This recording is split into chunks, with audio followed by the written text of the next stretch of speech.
Alors, sur les dépenses… Donc, objectivement, la situation financière de l'État, on parle de l'État uniquement, Oui. a empiré, s'est détériorée en 2016?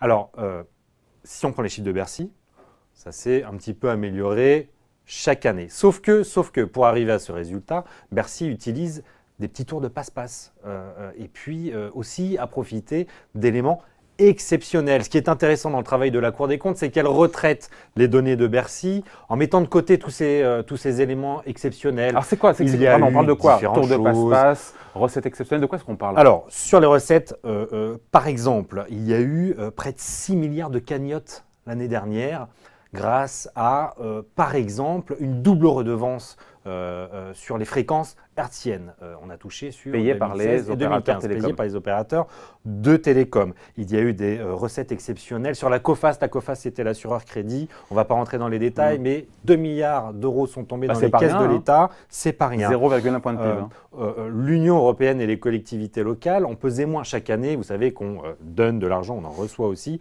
mais il y a ce qui s'appelle un prélèvement sur recettes de l'Union européenne et des collectivités territoriales. Ça a été 2 milliards de moins que prévu dans la loi de finances initiale. Au total, on a un petit pactole de 6 milliards d'euros quand même de rentrée d'argent qui n'était pas prévu et quand même, oui, mais elles sont on là. arrive à quasiment 4 milliards de trous sur les recettes en fin d'année. Par rapport à ce qui était attendu, Par rapport à ce il y a eu 4 qui était milliards attendu d'euros dans la loi de recettes finances en moins. initiale. Mais Voilà. c'est du